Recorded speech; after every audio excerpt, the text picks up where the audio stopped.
For those who don't know, Jensen Huang is the CEO of Nvidia. And looking at the poll, 14% said yes, they did watch the Joe Rogan Jensen Huang interview. 14% said no, but I plan to watch. And 71% said no, and I do not plan to. But guess what? As sad as that is, I am not surprised whatsoever. I am not surprised one bit, right? Because we are doom and gloom, right? So last night I was hanging out with Junior, Rod Brown, Magnetar, John Henley, the Zealous Lot on Rod Brown's channel. And Rod Brown was reviewing a video of a young lady who said that, AI, using AI for like your emotional support, large language model, and to replace like the Holy Spirit and all this religious talk, right? Because with all due respect, a lot of religious people, they are always the last to the party, and everything for them is the devil, right? I don't believe that tools are the devil. Tools are what they're called, tools. You can use it for good, you can use it for bad. You see here on this channel how we use AI in all the things that we do to produce, to build, to create, to innovate, all that type of stuff, to help us be more productive, to help us move faster, right? Now, there's people who use it for bad. Like we reviewed China use hacking Claude code to hack government entities and stuff like that. So I never look at the same way we're talking about Remington and Bushmaster. We don't look at them for the tool itself is neither good or bad. It's the use of, if you look at nuclear, there's nuclear power plants, but there's also nuclear bombs, right? Can use it for good or, and depending on who's using it and the reason, it could be good or bad, you know? So I don't look at things and I don't look at inanimate objects in a sense of good or bad. It's the internet. It has so much good, but it also has so much bad. Now, what the people choose to use it for. So something about this poll, and I don't know who chose what, but the fact that 71% of people said they don't plan on watching the interview says a lot, because we can watch, right, interviews on the things that are interviews and reactions on the most ratchet of things, but the thing that we fear the most, instead of being educated on it, we choose to not watch it. But we're gonna tune into, would you take $1 trillion, or would you take 10 minutes with Jesus? We're gonna be debating that topic. Hypotheticals that will never ever happen. We're debating those hypotheticals. We're gonna be talking about what this famous singer did versus what that famous singer did. Oh, these court cases and all that type of stuff. But then we're gonna be crying about, oh, they're taking all the jobs. There's no jobs that are available. All that type of stuff. And I'm like, well, if you would tune into what the billionaires are saying, the people who are leading the industry, if you tune into what they're saying and see because there's different perspectives, right? So Elon Musk might say, oh, there's not going to be any jobs left and stuff like that. But other people from Google, from Jensen Huang, they're saying you have to see where they are moving. They are the market movers. They are the ones who innovate. They're the ones who plan what jobs are going to be needed. So that's why for me, I'm like, you know what? I want to see what Jensen Huang is saying. I want to see what Sundar Pichai is saying. I want to see what Mark Zuckerberg is saying. I want to see what Elon Musk, whether you love him or you hate him, I want to see what he's saying, because guess what? He is a market mover. He says something and Tesla stock skyrockets or it drops dramatically. I want to see where they are moving. Why did Elon Musk get $1 trillion pay package if he hits those milestones. I want to, those are like, you cannot complain if you're not going to be part of the game. If you're going to be on the outside looking in through the window, then you don't matter. Simple as that. Simple as that. You don't matter. And that's why they don't care about you, because you don't want to see where the market is moving. So let me see. Let me find this transcript. There it goes. So 2 parts that I wanted to review really, really quick, right? So we will start off with, let's go over here, right? So this is the transcript to, and I'll post a link to the actual Joe Rogan Experience. When I clip this up, I'll post a link to the whole interview, because look, listen, whatever you feel about Joe Rogan, whatever you feel about Jensen Huang, whatever you feel about AI, it's better to have an educated opinion instead of just spewing stuff that you don't know anything about. Go learn about it and then formulate, okay, whether it's good or bad, or how you plan on using it, or how you plan on advocating to use it. But so many people, they just say stuff, right? So the first part I wanted to talk about, right? So Joe Rogan, which is like pretty good friends with Elon Musk, he was saying that, so Joe Rogan is saying, one of the things that Elon said that makes me happy is he believes that we're all going to get to the point where it's not necessary for people to work, which I'm not sure why that would make Joe Rogan happy, but he is kind of liberal in his ways, right? And not meaning that you're not going to not meaning that you're going to have no purpose in life, but you will have, in his words, universal high income, because such revenue is generated by AI that it will take away the need for people to do things that they don't really enjoy doing just for money, right? It says, and I think a lot of people have a problem with that, because their entire identity and how they think of themselves is how they fit into a community and what they do. So he goes into an example. He's like this is Mike, and he's an amazing mechanic. Go to Mike, and Mike takes care of things. But there's going to be coming a point in time where AI is going to be able to do all those things much better than people do, and people will just be able to receive money. So I already, with the premise that Joe Rogan is laying out, maybe from what he got from Elon Musk, or maybe how he understands what he got from Elon Musk, I disagree with that premise, because at the end of the day, a robot is still a robot, and a robot needs to be. Frankenstein is not real. Frankenstein is not even a robot, right? So you still need to direct it. You still need to control it, right? So maybe Mike goes from being the mechanic who's laying under the car, where the car might drop on him, or let's say walking under the lift, and who knows what can happen. So many mechanics have gotten hurt. So many people in construction have gotten hurt. But let's say Mike has all of the mechanic knowledge, and he can control the robots. He can work on more cars. He can have his senior mechanics have their own robot, or have multiple robots to work on more cars. I don't know, right? Who knows? But then what does Mike do? Mike really loves being the best mechanic around. What does the guy who codes, what does he do? I can tell you right now, AI is not going to create its own software, right? Because AI is not going to necessarily know what the people need. You can guide it, but you're still going to, AI, like I mentioned, AI agent engineers, our video that we had the other day, right? Is when AI can code infinitely faster with zero errors. Zero errors? I had to prompt the OBS plugin, Kilo Code, to tell it, hey, let's stop throwing things at the wall. Can we be smarter? Can we be smarter about how we're debugging and troubleshooting this, so that it doesn't work that way, right?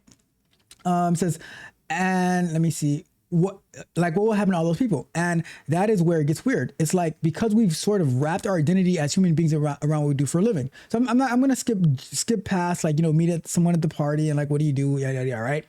And I'm going to jump over to what Jensen Huang said, right? Says, yeah, I think, let's see. Let me start with a more mundane and I'll work backwards, work forward, right? So he goes into like his Jeffrey Hinton's prediction and the radiologist paradox. So this was a great example that I really wanted to share with you, right? So Jensen Huang. So one of the predictions from Jeffrey Hinton, who started the whole deep learning phenomenon, deep learning technology trend, and incredible researcher, professor at the University of Toronto, he discovered or invented the idea of back propagation, which allows the neural network to learn. All right. Says, and for this audience, software historically was humans applying the first principles and are thinking to describe an algorithm that is then codified, just like a recipe that is codified in software. So basically he's saying an algorithm is a recipe, just like you have a food recipe that you have in a book or whatever, you memorize and you pass it down generations, you put in a cookbook, whatever, right? Says it looks like a recipe, how to cook something. Looks exactly the same, just in slightly different language. We call it Python or C or C++, like our OBS plugin, or whatever it is. In the case of deep learning, this invention of artificial intelligence, and I'll say this, when I was learning about machine learning, right? It was talking about the deep learning, the neural networks, all the stuff that he's about to get into. Says this invention of artificial intelligence, we put a structure of a whole bunch of neural networks and a whole bunch of math units, and we make this large structure. It's like a switchboard of little mathematical units, and we connect it together. And we give it the input that the software would eventually receive, and we just let it randomly guess what the output is. So we say, for example, the input could be a picture of a cat. And one of the outputs of the switchboard is where the cat signal is supposed to show up.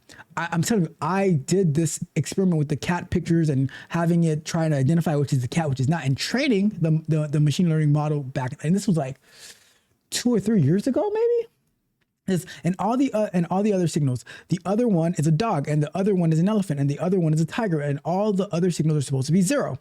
When I show it a cat, and the one that is a cat should be, I show it a cat through this big, huge network of switchboards and math units. And they're just doing multiply and adds, multiples and adds. And this switchboard is gigantic. The more information you're going to give it, the bigger the switchboard has to be, right? And what Jeff Hinton discovered, what was invented, was a way for you to guess that, put this cat signal in and put the cat image in. So basically put the signal, like all the numbers, the ones and zeros, that would be the cat image. And then you put the actual cat image in.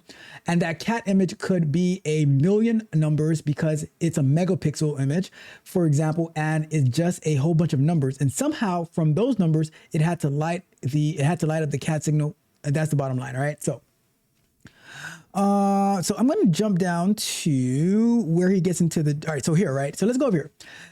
And so he predicted about 5 years ago that in 5 years' time, the world would not need any radiologists because AI would have swept the whole field. So the prediction was there would not need to be any radiologists, right? This is the important part, because AI would do it all. Well, it turns out AI has swept the whole entire field.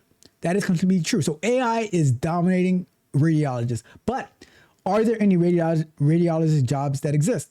Today, just about every radiologist is using AI in some way. So that means radiologists still exist, right? So they're not gone. They are not gone. And this is what I've been trying to tell you guys.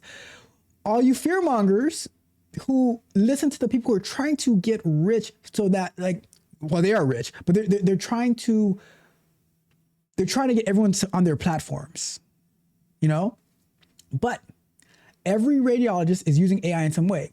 What's ironic, though, is what's interesting is that the number of radiologists has actually grown. There's going to need to be more because they can go faster, and AI is making more work, but you can process it faster, right? And so the question is why? That's kind of interesting, right?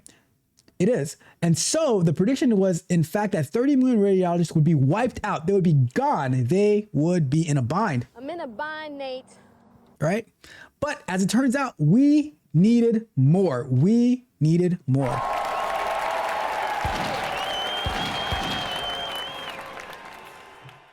And the reason for that is because the purpose, what does this hat say right here? What does the hat say? Purpose. The purpose of a radiologist is to diagnose disease, not, I repeat, not to study a damn image. See, and that's where we missed the mark. What is the purpose of the role and not the task of the role? The image studying is simply a task and a service of diagnosing a disease.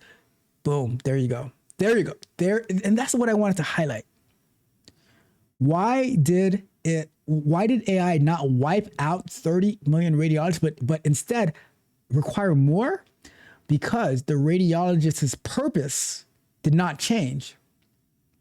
They're just using a different tool, a tool to do the job, right? That's what I've been trying to tell you guys. What is your purpose? What is the purpose of what you do? AI cannot replace the purpose. It can replace the task, but not the purpose, right?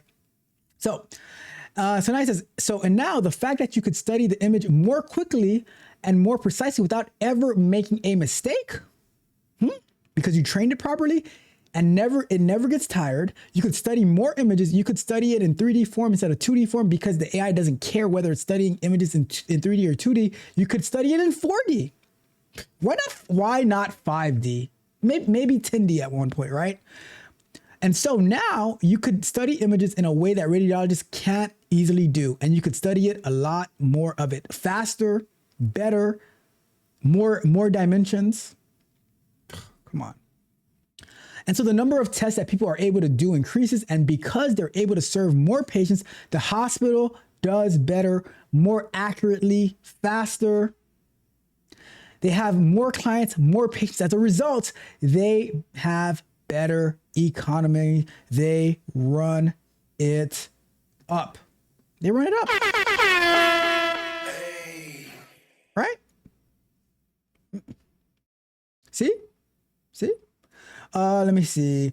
When they have better economics, they hire more radiologists because their purpose is not to study images. Their purpose is to diagnose disease. Right? So so he talks about chauffeurs, and chauffeurs have different purposes, stuff like that, right? Says, somebody says, I think you have to go back to what is the purpose of a job. For example, if AI comes along, I actually don't believe I'm going to lose my job because my purpose isn't to. I have to look at all the documents. I have to study a lot of emails. I have to look at a bunch of diagrams. The question is, what is the job? And the purpose of somebody probably hasn't changed. A lawyer, for example, helps people. That probably hasn't changed. Studying legal documents, generating documents is a part of the job, not the actual job. So I don't even think, because lawyers have paralegals, right? The same way, I don't think that product owners, CEOs, CTOs, etc., are going to be not hiring software engineers because they can, quote unquote, vibe code on their own. No. They're going to hire software engineers who know how to be AI agent engineers. So the title of software engineer might change to AI agent engineer, whatever, right? The same way, a lawyer is not going to get rid of their paralegals, but they're going to say, you know what, paralegal, use Law AI or whatever AI tool that they have so you can research faster and do more with less and more accurately. See? So then Joe Rogan says, but you don't think there's many jobs that AI will replace? And Jensen Huang says, very importantly, if your automation, if your job is the task. So, and Joe Rogan says, so that's a lot of people. I don't know. And if it is a lot of people, the key thing to learn from Jensen Huang here is that you should not make your job the task. Your job should be the purpose. What is the purpose? All right. There was another part that I wanted to get to, but I'm going to save that for Sunday about the consciousness of AI. That was a very fascinating part of the conversation. So Also, the reason that I decided to read it, I'll show you real quick why I decided to read it. Because I used my AI attorney, right?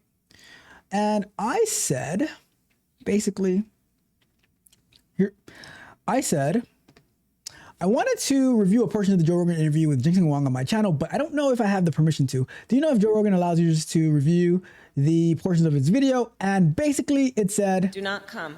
And I said, you know what? I'm going to take your advice. I don't want to get my channel in trouble. So then I said, I had a bright idea. I said, okay, what about if I take the transcript and I pass it through 11 Labs so I can get it read? And it said, definitely do not do that. Right? So I said, all right, you know what? I'm just going to read it. It said, just read it yourself. I said, all right, cool. I'm just going to read it. I read it for myself, and that's where we are, because it said, you don't want these issues. You do not want those troubles. So that's why I decided to just read it myself and take the safe way out of it, because we're trying to be safe here. We're trying to be safe. I'm not trying to pirate Joe Rogan, right? It would have been nice if you could play the video. Sometimes the battery hit red. I ain't stopping, I'm just rebooting. Why the bounce back? Go! Go! Eyes heavy like I'm lifting weight with my eyelid. Brain foggy, feeling like I'm stranded on an island. Coffee pot empty and the energy is silent. Fighting with the demons in my head, getting violent. Staring at the screen, but the progress isn't moving. Spinning on the wheels, tell me what am I proving? Body aching, back breaking, losing all the grooving. Every single step feels like I'm just losing. Working 24, but the needle barely nudging. Feel like I'm a hammer, but the wall isn't budging. Burn on creepy, yeah, the shadow is a trudging. Doubters on the sideline, yeah, they always judging. Is it worth the stress? Is it worth the hypertension? Did I make the turn? Did I lose the dimension? Need a little break, need a little intervention before I crash out and I lose the retention. Man, I'm feeling fried, sucker to your sizzling. Vision getting blurry and the rain start drizzling. Also feeling heavy, motor vision and fizzling. Waiting for the steak, but I don't hear the sizzling. But I can't quit, now I can't to the flag. Even when I'm dragging and I'm feeling like a rag. Got too many gold packed inside the bag. Gotta push through even when I hit the lag. Just need a minute, just need to close the blinds. Disconnect the server, disconnect the lines. Lay the head down, let the body unwind, so I can wake up and get back on the grind. I'm burned out, but I ain't bowed out. No, just need a nap, then I'm back on the route. Told her high for a second, shut the world out. Wake up a beat, scream and shout. I can let them see me lose, I can give them that. They waiting on the crumble, waiting on the splat. My drive is too big, yeah, I'm taking it back. Just a power nap, then I'm back on attack. They sitting in the stands with a popcorn ready. Praying at my knees, but hoping I ain't steady. Wanna see the downfall, wanna see it messy. Wanna see me crash like a stolen Chevy. I see the side eyes, hear the whispers in the dark. Waiting for the flame to extinguish the spark. They wanna see the dog loot a bite in the bark. But I'm a gray white swimming like a shark. If I quit now, man, I win the whole game. If I slow down, they gon' tarnish the name. Gotta feed the fire, gotta feed the flame. Satisfaction that they seek is a damn shame. I ain't gon' give it to them, never gon' fold. Story of my fair is a story never told. My desire to win is worth my goal. Bigger than the hate that they tryna hold. So I take a rest, yeah, I hit the pillow hard. Reboot the system, pull the ace from the car. Keep the haters locked out, stand in the yard while I recharge the battery and lower down the guard. Just for an hour, let the new runs reset. Wake up cleaner than I ever been yet. Ready for the war, ready for the threat. Gonna make them pay every single little debt. They want me to crumble, they want me to crack. But I bounce back like a rubber on the track. Sleep is the weapon, get the mind intact. Then I hit the gas, never looking back. I'm burned out, but I ain't bowed out. No, just need a nap, then I'm back on the route. Close the eyes for a second, shut the world out. Wake up a beat, scream and shout. I can let them see me lose, I can give them that. They waiting on the crumble, waiting on the splat. My drive is too big, yeah, I'm taking it back. Just a power nap, then I'm back on attack. Okay, I'm up now, white across the eye. Looking in the mirror, no more disguise. Demon on my shoulder, yeah, he finally died. Energy is peaking, reaching for the sky. Thought I was dumb and you must be crazy. Thought the burnout meant that I was getting lazy. Vision was blurry, now it ain't hazy. Pushing up Daisy, now I'm pushing Mercedes. Word didn't change, but the mind stay with flip. Got a new Mac and I put in a clip. Haters looking sick, yeah, they starting to trip. Watching me instant while they sinking in the ship. Progress was slow, now I'm moving like speed. Planting whole force when I planted a seed. Satisfy the want, satisfy the need. Made the competition turn around and bleed. I do it for the win, I don't do it for the likes. Coming up the mountain while you riding on trikes. Heading for the top, yeah, I'm planning the strikes. Running up the score, yeah, I'm racking up strikes. Turning the engine, failure's not an option. Turning every obstacle into adoption of a new method, yeah, I'm swapping. Then I'm copying, only thinking these are records that I'm popping. Burnout was a lie, it was just a little test. Put a head down, got a little bit of rest. Now I'm back stronger, pounding on the chest. Put me to the trial and I asked the question. Yeah, I'm wide awake now. You shouldn't have blinked. I can let them see me lose. My drive is bigger, be a head, be bigger than a hate. Back, better work, better work, better work, better work, better work, better work, better work, better work, better work, better work. Let's get it. Okay.